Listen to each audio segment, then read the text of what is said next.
As far as the sound design and production goes, it's one of those things where you almost want it to be something that people don't notice. It's so ingrained with just like the work itself that when you're watching casually, you don't notice because you want it to be good. You want it to just feel natural. As far as radio specifically, I always like to compare doing sound work on any sort of radio production as like you're doing set design as well as the sounds, um, because you're really you're creating the environment for folks.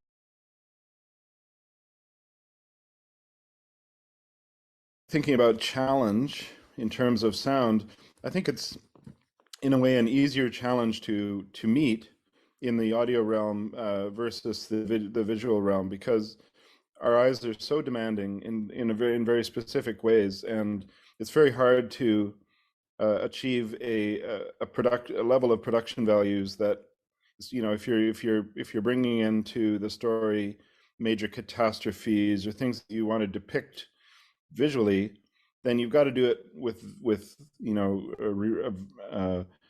a feeling of realism, and that means big budgets. And Clark has talked a lot about this in the Q&A sessions I've heard with him too, about his decision to take this on as a radio play project rather than a film project, because he obviously would have the skills to direct a film project, but he chose to work in the audio realm only because exactly for some of those reasons, the budget reasons, the overhead, the waste that's involved in film production. All of that is something you can get away with or get away from working in doing a radio play instead.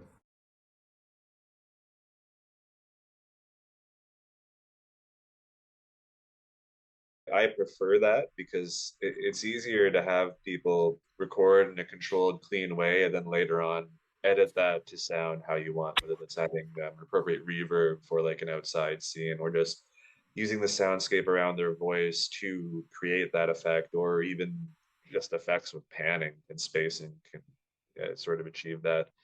That there's something to be said, even like really simple things like actors, talking away from a mic to give the sort of vibe of them being farther away. But that was a big thing for Clark, and I should mention that probably coming from his film background, he would set up those scenes with like blocking as if it were on film. It wasn't just the actors sitting around a table with their mics. He would say, this is a dinner scene. Sit here, have the plates, have the forks, just act as if you're having dinner, and that works because it really gets an organic feel for how the sounds fit in with the dialogue. If you're editing that post production, it can be more difficult to try to get that natural balance between someone's eating, where should I put the sound of dishes that it's not like intruding, because if you're eating and talking, or mock eating anyways and talking, you're going to organically hey, I'm not saying a word right now, I'll go to take a bite. And Clark did an amazing amount of work. I think maybe you did some of it too, gathering extra sound resources and basically roughing out the story in sound. And as to all the parts are there. If in my, I get to sort of parachute in at the end.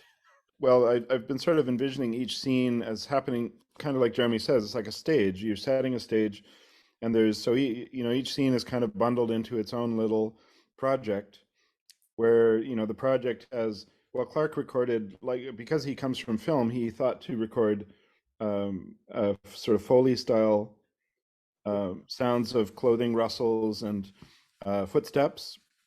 So there's those tracks are there, which really add a lot of realism that you don't notice. It's one of those things, even in film work, nobody thinks about the Foley sounds because they just seem to be there. They were made on the spot.